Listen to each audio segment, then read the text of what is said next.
Quanto tempo isso vai durar? Esta é uma pergunta de quem está numa situação de ansiedade, de aflição, e que procura saber quando o alívio vai chegar. É uma pergunta de quem espera que a noite bem escura de problemas termine e o dia logo raie. Ela também manifesta uma esperança latente em todos nós. A esperança de uma vida sem problemas, sem ameaças, sem angústias. A esperança de uma vida tranquila. De fato, nós sonhamos com isso, esperamos isso, trabalhamos por isso.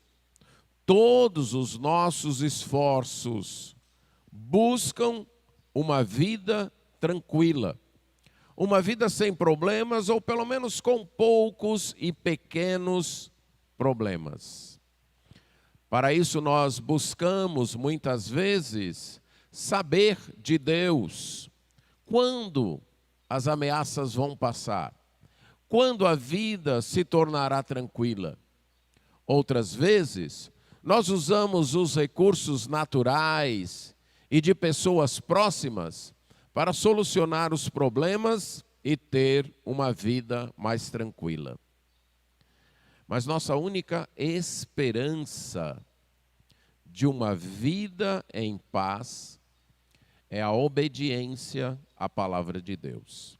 É a atenção e obediência à palavra de Deus. Nossa única esperança de uma vida tranquila está na atenção e obediência à palavra de Deus. Este ensino vai ser declarado nas próximas duas sentenças que o profeta Isaías recebeu de Deus e nos escreveu, que está no capítulo 21, versos 11 a 17.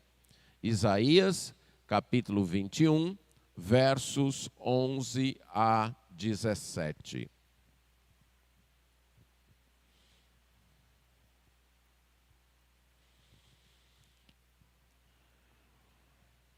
Isaías 21, 11 a 17, diz assim: sentença contra Dumá. Gritam-me de Seir: guarda, a que horas estamos da noite? Guarda, a que horas? Respondeu o guarda: vem amanhã e também à noite. Se quereis perguntar, perguntai. Voltai, vinde. Sentença contra a Arábia. Nos bosques da Arábia passareis a noite, ó caravanas de dedanitas. Tragam-se água ao encontro dos sedentos, ó moradores da terra de Tema. Levai pão aos fugitivos, porque fogem de diante da espada nua, de diante do arco armado e de diante do furor da guerra. Porque assim me disse o Senhor: dentro de um ano, tal como do jornaleiro, toda a glória de Quedar desaparecerá. E o restante do número dos flecheiros, os valentes dos filhos de Quedar, será diminuto, porque assim o disse o Senhor, Deus de Israel. Vamos orar. Mais uma vez na tua presença, Senhor, desta vez suplicamos a tua graça para a correta compreensão, a disposição adequada e a obediência que devemos ter para com ela. Isso nós pedimos em nome de Jesus. Amém. Nossa única esperança para os problemas da vida está na atenção e obediência à palavra de Deus. Este mundo, que é marcado por aflições e por trevas, só aponta como saída a atenção arrependida e uma fé firme na palavra de Deus. O contexto literário dessas duas sentenças, como nós temos repetido, é aquele bloco do livro de Isaías que trata de 10 sentenças contra as nações daquele período. Nações que estavam no entorno, que eram vizinhas ao povo de Isaías, ao povo de Judá, cuja capital era Jerusalém. O propósito de Deus para usar Isaías e trazer estas sentenças contra aquelas nações era mostrar para o seu povo que os poderes das nações também estavam sob o juízo de Deus.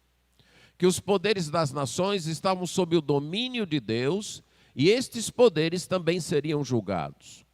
Logo, não valia a pena confiar no poder das nações.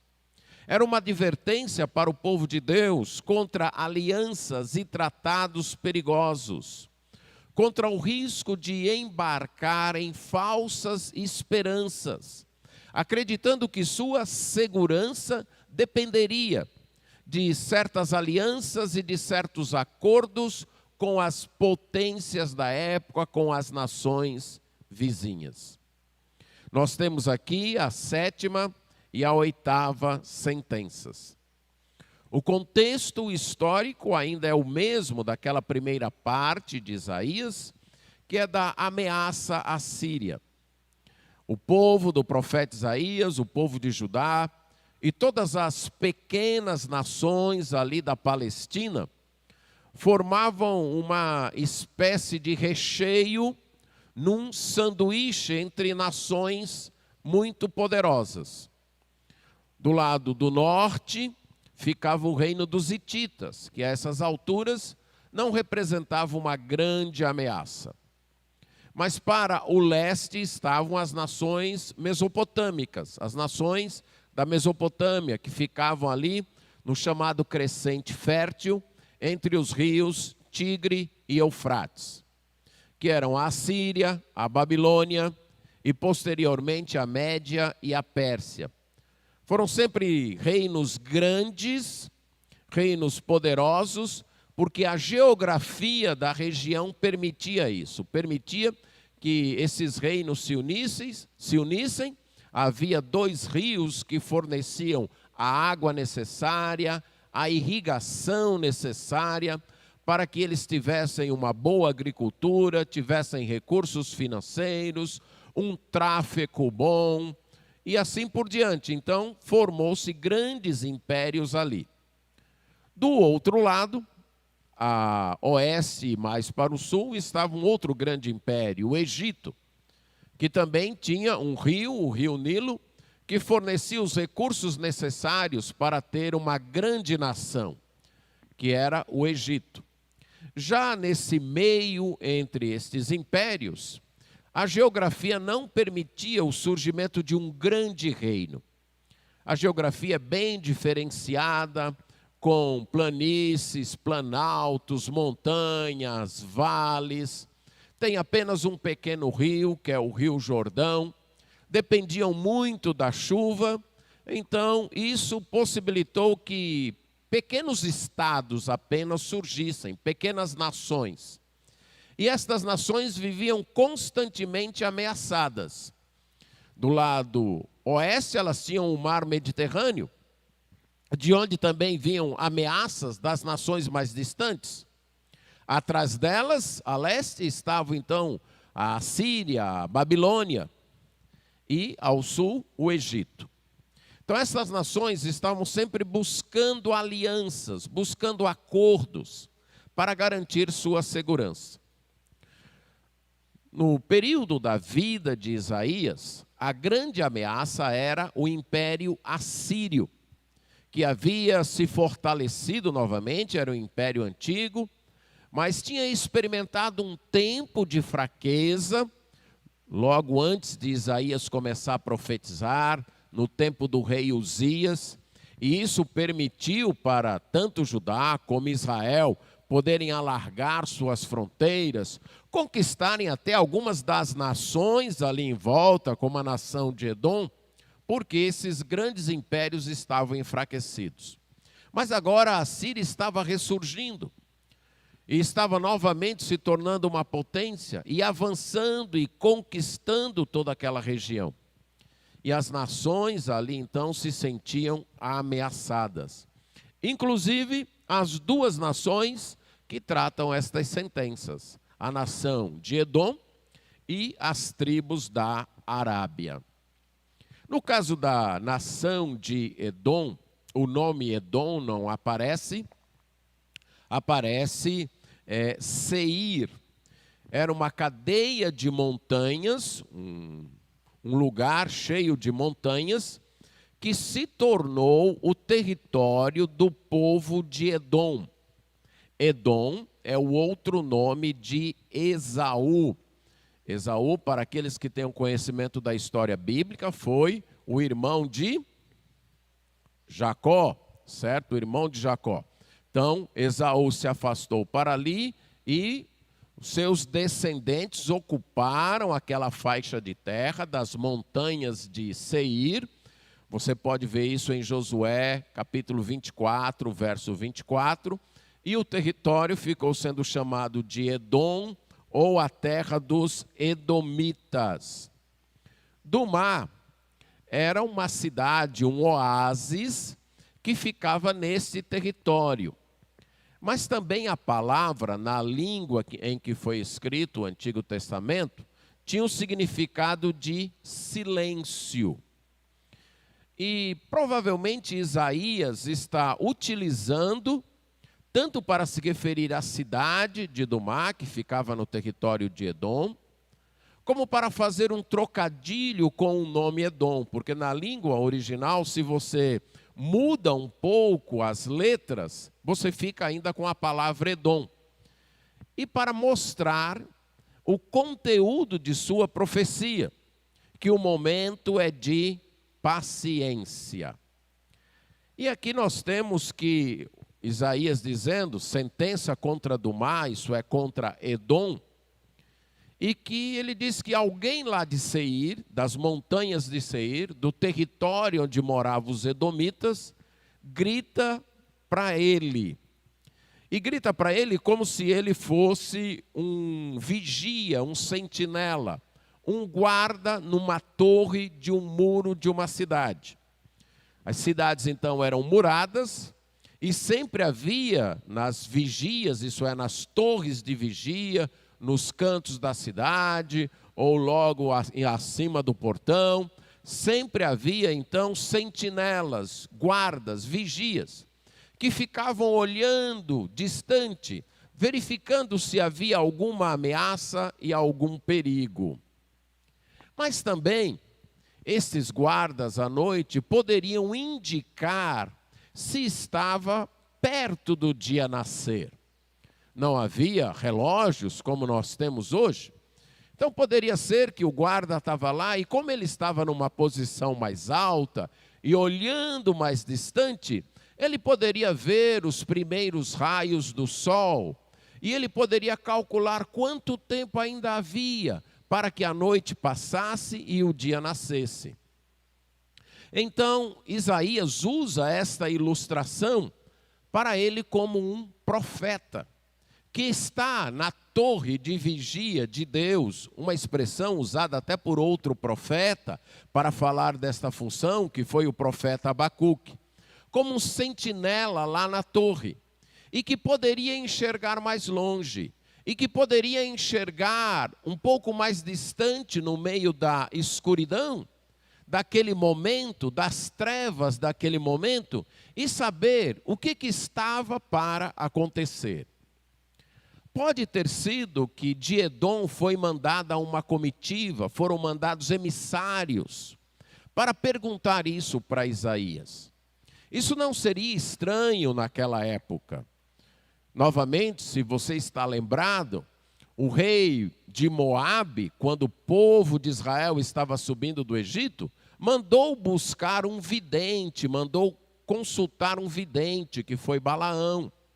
E mesmo em Israel, o rei de Arã mandou consultar Eliseu. Então era comum, ao se saber que havia um profeta, um vidente em alguma nação, que pessoas ou governos de outras nações enviassem emissários, uma comissão, para saber alguma coisa, para ter um conselho em termos de resolver um problema, ou poder saber algo em relação ao futuro. E pode ter sido isso que aconteceu. E a pergunta é, guarda, a que horas estamos da noite? Literalmente, a pergunta, já que aqui as nossas versões não transparecem isso, mas o que nós temos nos versos 11, 12 e 13 a 15 é um poema, 2 versos. Literalmente é, guarda, o que da noite? Isso é, esta noite vai demorar a acabar? Essa noite ainda vai custar passar? A pergunta é repetida, indicando um senso de ansiedade, de urgência e até de desespero. Você pode imaginar uma criança que recebeu a promessa de que naquele outro dia ela vai para um passeio.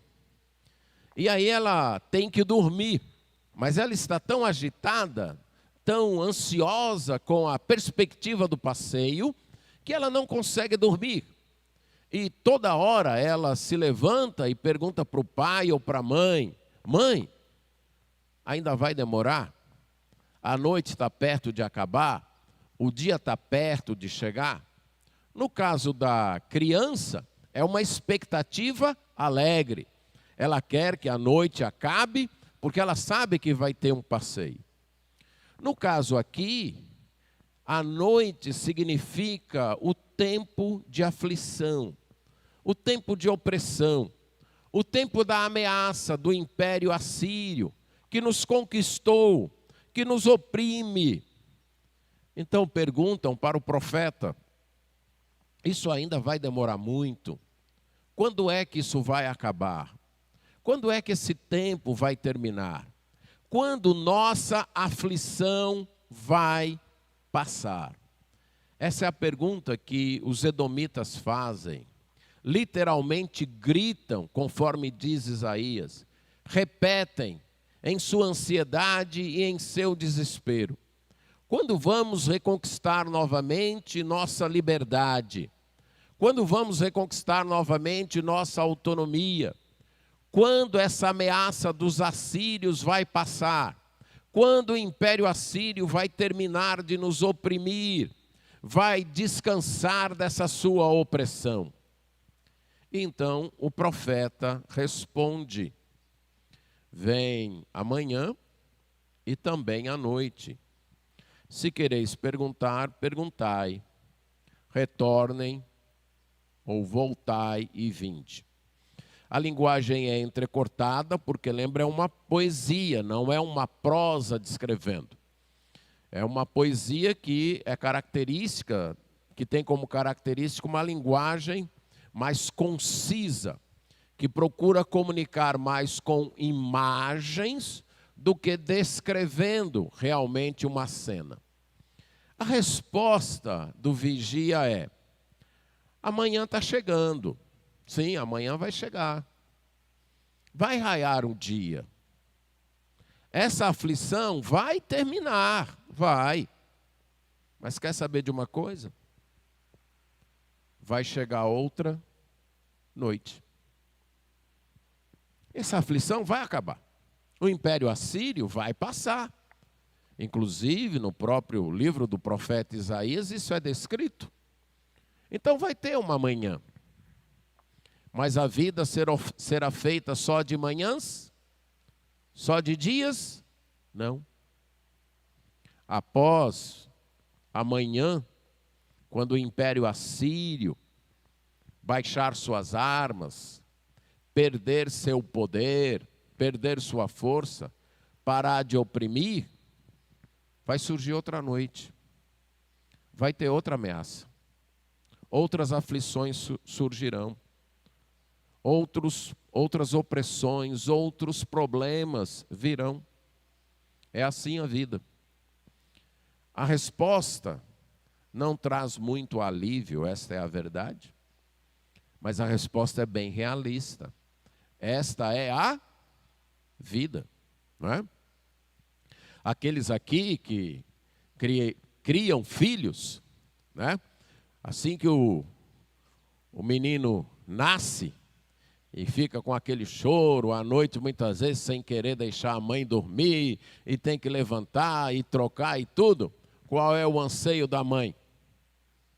Que esse menino cresça e que pare de me dar esse trabalho.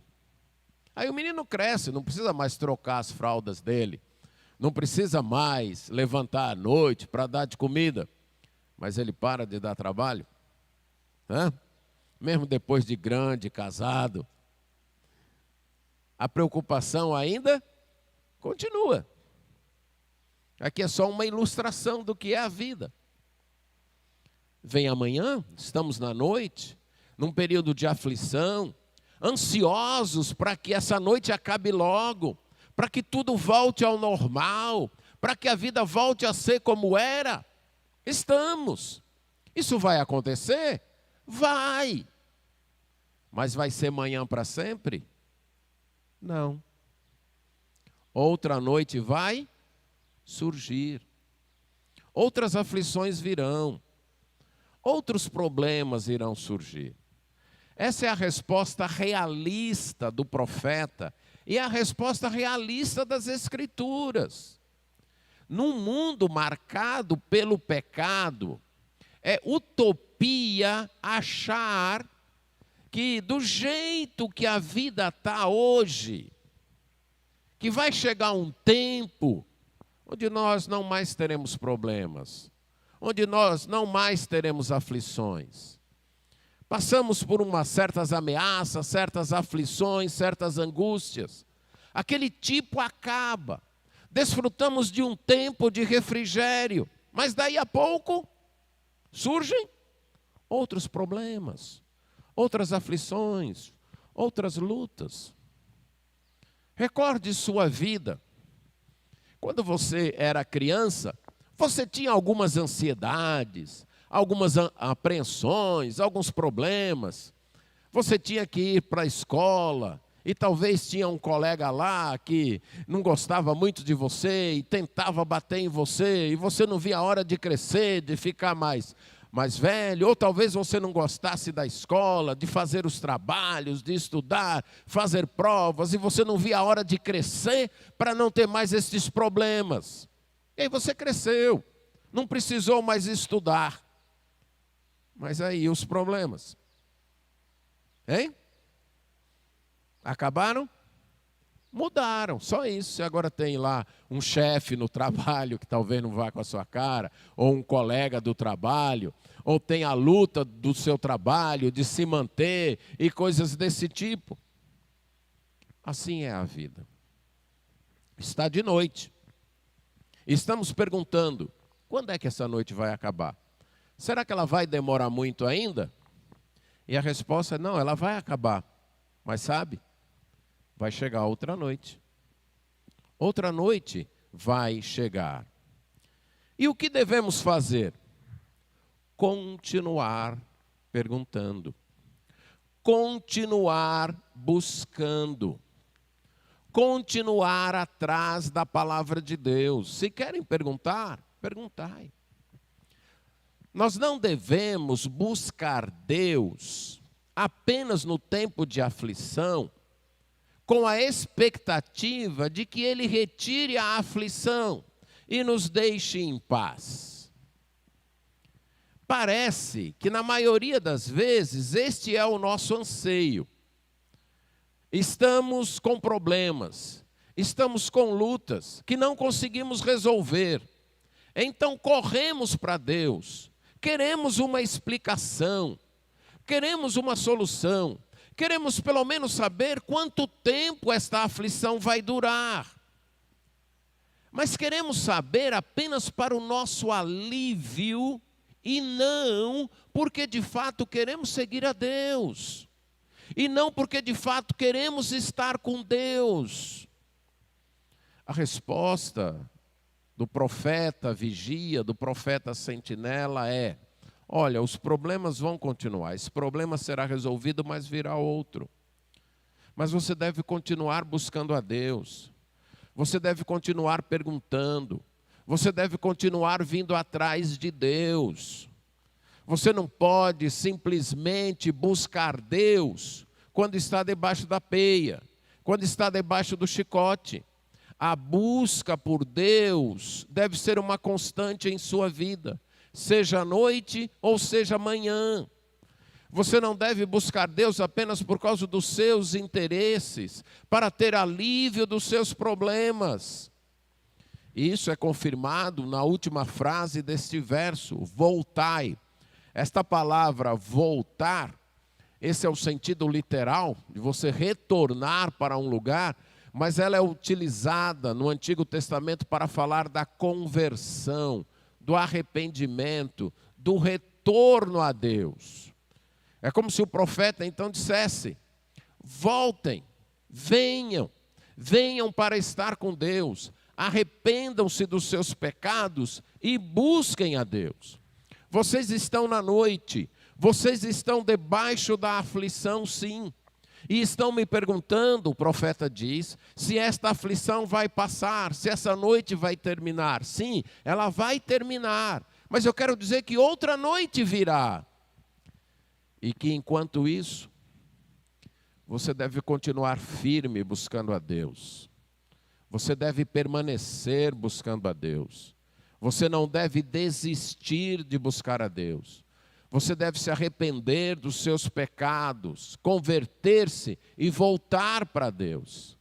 É aí onde está a segurança.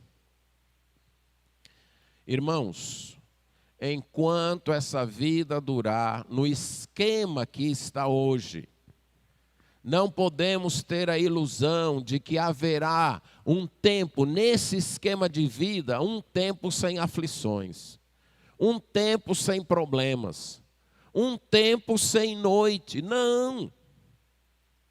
Vai ter inverno e verão, vai ter dia e noite, assim será a vida. Haverá sim um tempo, quando não mais haverá problemas, quando não mais haverá doenças, quando não mais haverá morte nem dor. Mas esse tempo será quando o Senhor Jesus Cristo voltar e trazer para este mundo o novo céu e a nova terra. Como diz Apocalipse capítulo 21 e 22. Aí sim não haverá mais noite. Inclusive é dito que nem precisará nem de sol nem de lua, porque a glória do Senhor que desce do céu irá iluminar a terra. Mas até que esse dia chegue, vamos ser realistas, acreditando que nossa vida será sempre composta de alegrias e tristezas. Períodos de felicidade, períodos de infortúnio. Assim será a nossa vida. Mas neste tipo de vida, nós temos que nos guardar firmes, com uma fé firme em Deus, com uma fé que não desiste, com uma fé que permanece, perguntando e perguntando, e a ideia é ir buscando e buscando a Deus. Quer seja dia, quer seja noite, quer seja tempo de alegria, quer seja tempo de tristeza. Voltando e perguntando a Deus, sempre nos arrependendo dos nossos pecados e indo até Deus, buscando a palavra de Deus. Esse é o modo de passar pelas aflições aqui. O modo de passar pelas aflições aqui é ter a esperança de que um dia esse mundo vai mudar, mas não será por uma mudança de governo, não será por uma mudança de sistema, e sim pelo retorno do Senhor Jesus Cristo, para instalar o seu reino nesse mundo. É aí que vai mudar o mundo. E que até que isso aconteça, eu e você devemos permanecer fiéis, buscando a Deus, voltando para Deus, indo até Deus, arrependido dos nossos pecados. Esse é o modo de atravessarmos esse tempo de noites e manhãs e noites. Esse tempo de alegrias e tristezas, de aflições, mas também de alívios. Esse é o modo.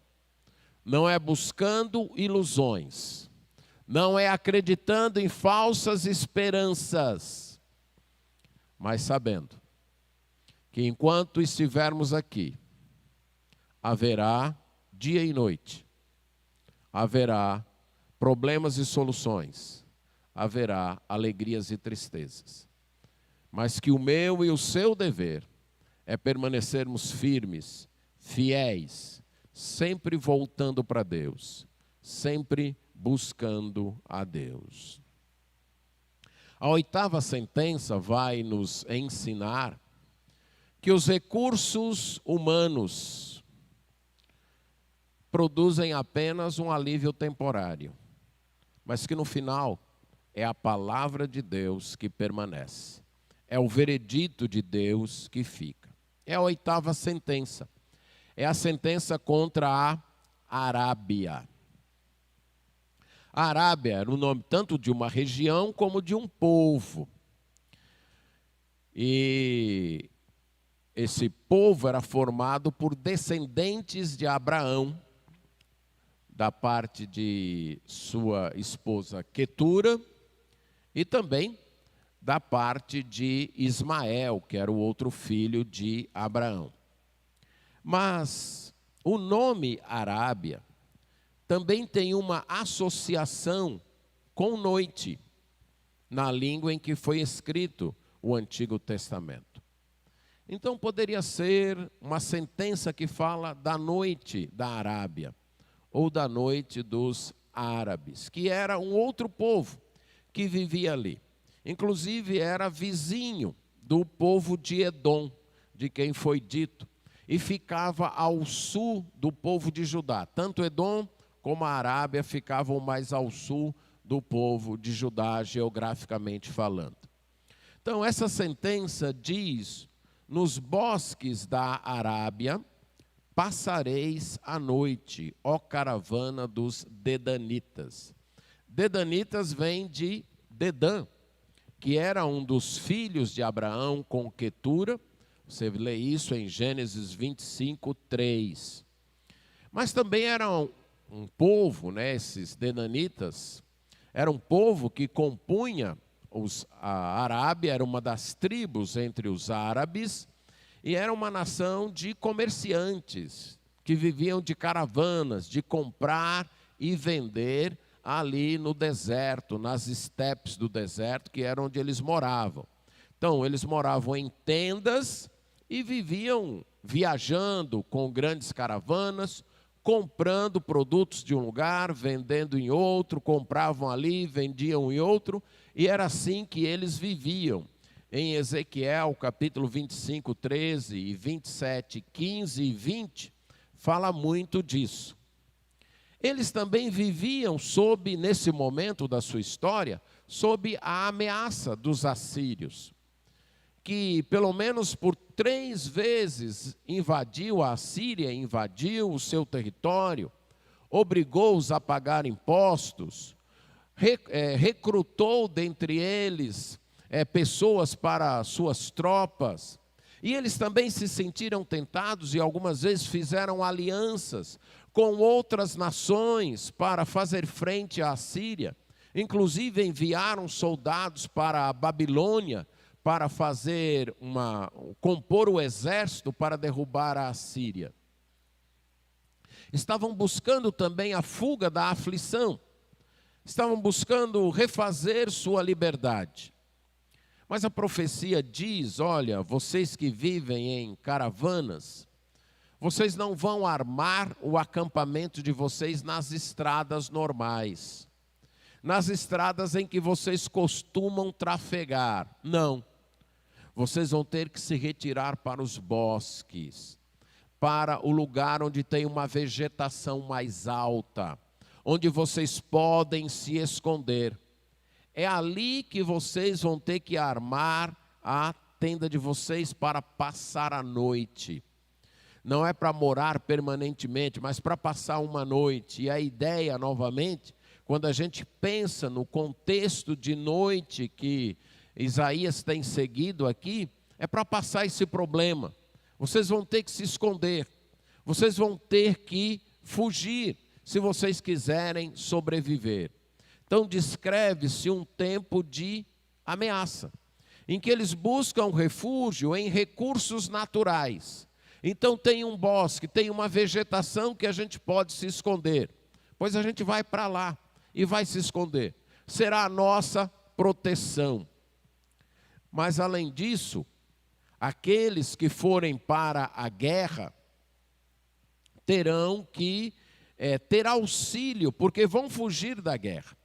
E aí eles citam uma outra cidade, Tema ou Temá, que era um filho de Ismael, que aí deu nome à cidade dos seus descendentes, e que também pertencia a esse povo, os árabes, e diz, olha, vai ter fugitivos, pessoas que estão fugindo de uma batalha horrível, de uma guerra extremamente opressora. E na linguagem poética de Isaías, ele repete nesse verso 15, eles fogem diante da espada nua, isto é, da espada já desembainhada, da espada pronta para entrar na guerra, para a espada que já está no punho para atacar, de diante do arco que já está armado para lançar suas flechas, e diante do furor, da opressão, do estresse da guerra. Eles estão fugindo, eles estão buscando alívio. Então, providenciem água. Vocês que moram na cidade de Temá, providenciem água, providenciem pão, porque eles estão cansados, eles estão fugindo. Então o que nós temos aqui é o uso dos recursos naturais e humanos para socorrer as pessoas que estão passando por aflição, para socorrer as pessoas que estão diante dos problemas. Os recursos naturais de uma vegetação, os recursos providenciados por outros seres humanos, como a água e a comida. Mas isso não é salvação total. Isso não é salvação final. Porque o Senhor tem uma palavra que diz que dentro de um ano, tal como o ano de um jornaleiro, a glória de Quedar. Quedar era outro nome, era um nome de um outro filho de Ismael, e que se tornou também o nome dos seus descendentes e da terra onde eles moravam. E com o tempo a palavra Quedar passou a designar todo o povo da Arábia, em alguns contextos das Escrituras. Eram também comerciantes, viviam em tendas, inclusive se você lembra do livro de Cantares, menciona isso, as tendas de Quedar. Comerciantes e criadores de ovelhas. E era um povo rico, que tinha muita glória, tinha muitas ovelhas, tinha muita riqueza. Mas é dito que dentro de um ano, a palavra de Deus diz, Isaías diz, o Senhor está dizendo que dentro de um ano, e um ano certo, tal qual um ano de contrato. O jornaleiro fala daquele que trabalhava com um contrato, por uma jornada. Ele fazia um acordo por trabalhar ou um dia, ou uma semana, ou um ano. Então é como se ele fizesse um contrato com você, eu vou trabalhar para você um ano, pronto. Terminou aquele ano de trabalho, terminou o contrato, ele já sai fora. Essa é a ideia que Isaías transmite aqui. Dentro de um ano, nem mais nem menos.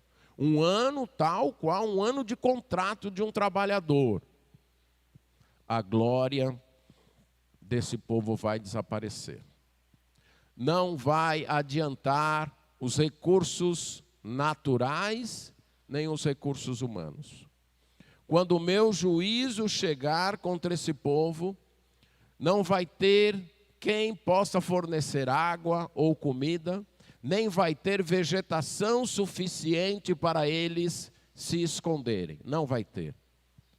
Eles podem ter ainda um esconderijo, ter ainda a ajuda das outras cidades que pertencem ao mesmo povo, para um alívio temporário. Mas quando o meu juízo chegar, esse alívio temporário não vai resolver. Não vai ter solução. A minha palavra é que vai prevalecer. A glória deles vai desaparecer. Quando estamos debaixo de aflição, nós temos certos alívios temporários. Podemos ilustrar, quando estamos doentes, temos remédio,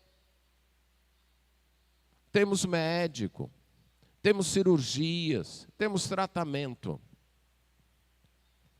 Mas remédios, cirurgias e tratamentos resolvem todos os nossos problemas de enfermidade para sempre? Resolvem? Se resolvessem, ninguém morria. São alívios temporários, que devem ser usados, sim. Mas o que Deus nos diz é que não devemos colocar nestes alívios a nossa esperança. A nossa esperança depende unicamente da palavra dele, do plano dele.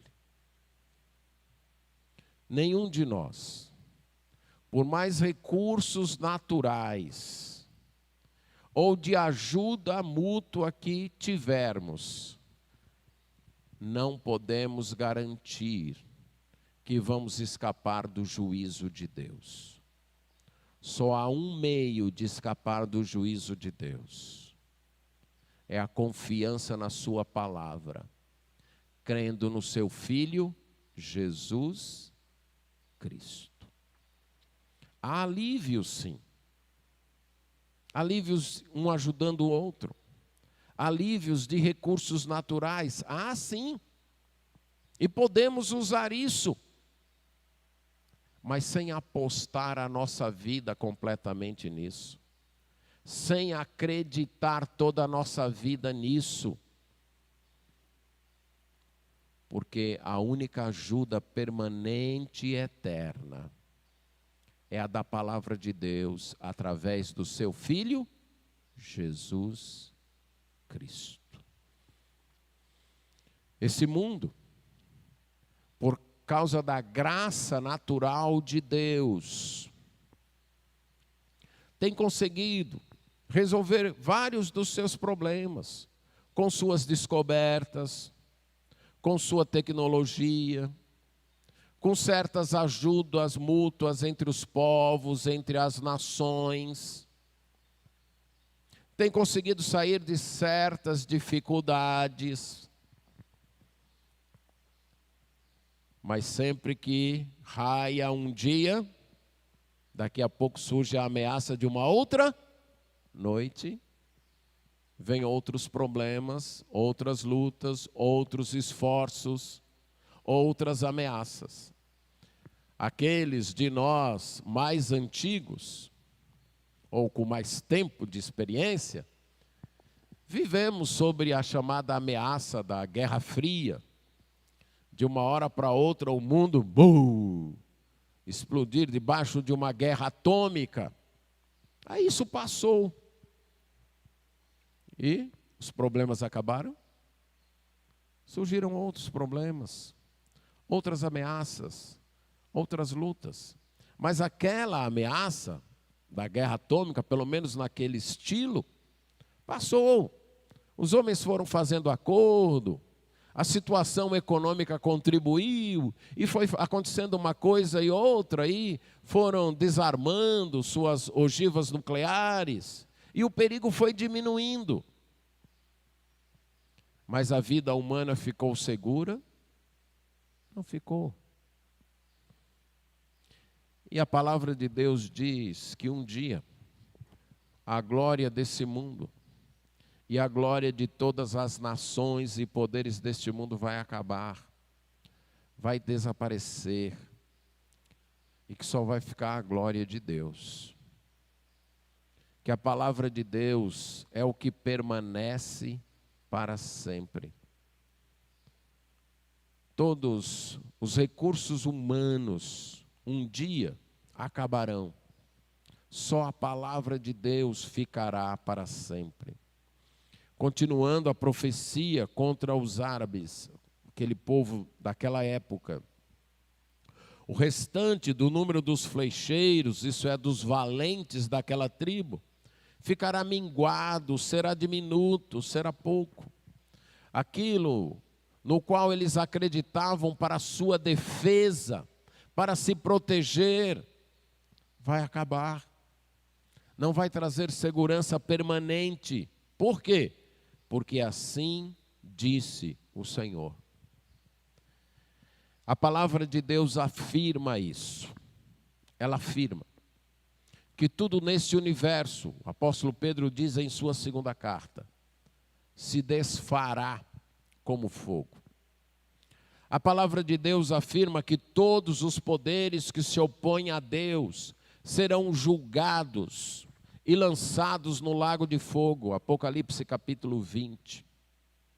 A palavra de Deus fala que um dia o Senhor voltará para tomar vingança contra aqueles que se opõem a Ele. 2 Tessalonicenses capítulo 1. Isso está afirmado na palavra de Deus. E a palavra de Deus diz que um novo céu e uma nova terra serão criados por Deus. Então os recursos humanos, os poderes humanos serão desfeitos. Não vão resolver diante do juízo de Deus. O livro de Apocalipse nos conta que quando o juízo de Deus chegar, o dia da ira do Cordeiro chegar, que os homens correrão pedindo para se esconderem em cavernas, pedindo para os montes cobrirem, caírem sobre eles. Mas que isso não será suficiente. Isso não vai resolver. Fala de que os poderes deste mundo se unirão para fazer uma guerra contra Deus, mas serão derrotados. Os recursos deste mundo não podem acabar o plano de Deus, não podem destruir o plano de Deus. A palavra de Deus vai se confirmar. Esse mundo vai passar. A glória deste mundo vai acabar. A glória deste mundo é passageira. Podemos desfrutar dos recursos que este mundo nos oferece, mas sem firmar nossa confiança neste mundo. Porque esse mundo vai acabar. Esse mundo vai passar. A nossa esperança deve estar em Cristo. Deve estar no novo céu e na nova terra. Deve estar nos recursos de Deus e não nos nossos recursos. Porque tudo aquilo que fornece segurança, os recursos naturais, a ajuda mútua e o poder militar, não poderão nos guardar do juízo de Deus. Somente Jesus Cristo. Porque a palavra de Deus vai prevalecer. Enquanto caminhamos no mundo cheio de ameaças, de aflições, um mundo inseguro, devemos manter nossa fé firme, voltando sempre para Deus. Podemos usar os recursos naturais e de ajuda mútua, mas lembrando que este mundo está sob o juízo de Deus, que qualquer melhora será apenas temporária.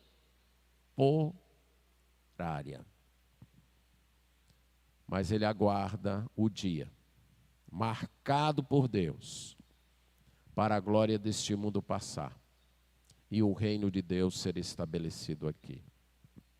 Em que nós estamos firmando a nossa confiança?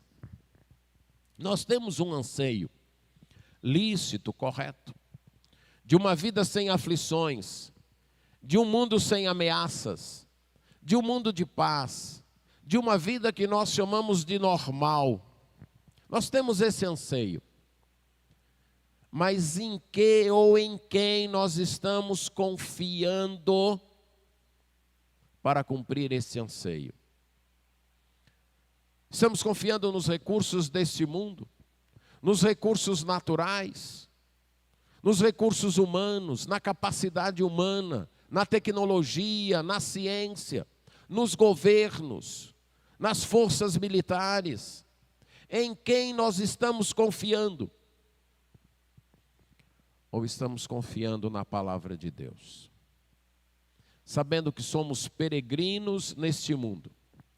Estamos aqui de passagem. Jamais teremos uma vida normal, no sentido de normal, querendo dizer sem problemas. Não teremos neste mundo. Sempre teremos as ameaças, incluindo a ameaça da morte, da doença, da desarmonia, das guerras, das inseguranças. Sempre teremos. A falta de compreensão disso tem causado frustrações, decepções, depressões em alguns casos, pânico, crises de ansiedade, porque nos iludimos, achando que existe a vida perfeita aqui, que existe o mundo completamente seguro aqui, que existe o casamento perfeito aqui, que existe a compreensão perfeita aqui, que existe a amizade perfeita aqui. Não há. Vai ter um dia. Vai ter. Mas por enquanto não há. Por enquanto é tempo de manhãs, mas também tempo de noites. De alegrias e tristezas, de alívios e aflições. É tempo em que usamos os recursos que estão ao nosso dispor, sempre reconhecendo que esses recursos são insuficientes. São como um cobertor curto, que ora cobre a cabeça, mas deixa os pés descobertos. E quando você cobre os pés, a cabeça fica descoberta. Assim são os recursos deste mundo. Eles não cobrem tudo. Eles não são suficientes para tudo. Ajudam apenas em parte. Mas enquanto isso, caminhamos, confiando, de maneira firme, na palavra de Deus. Esta palavra diz que é assim. Então nós acreditamos que é assim. E esta palavra diz que um dia vai ser diferente. Então nós acreditamos que um dia vai ser diferente. E sempre estamos nos voltando para Deus, buscando a Deus e caminhando com Deus. Arrependimento, uma fé firme e consciência de que os recursos humanos não são suficientes. Tudo isso nos leva a ter uma confiança no Senhor Jesus Cristo, que um dia vai fazer a manhã eterna brilhar sobre este mundo. Um dia vai fazer que não tenha mais noite, só alegria, só paz, só segurança. Ele vai fazer isso quando ele voltar do céu para instalar o seu reino aqui. Até lá, perguntamos, quando vai passar? Quando isso vai passar? Ah, vai passar. Nós vamos ter uma manhã, mas depois virá uma outra noite. E depois uma outra manhã. E depois uma outra noite. E assim será a vida. Mas continue buscando a Deus. Continue perguntando. Continue indo atrás de Deus. Se arrependendo. Voltando para Deus. Continue usando os recursos que Ele possibilitou nesta vida. Mas sempre reconhecendo. Esses recursos são insuficientes contra o juízo de Deus. Por isso, apegue-se sempre à palavra de Deus. Siga essa palavra com uma fé firme, sempre voltando para Deus, arrependido dos seus pecados. Não se deixe desanimar, mas também não se deixe iludir. Amém.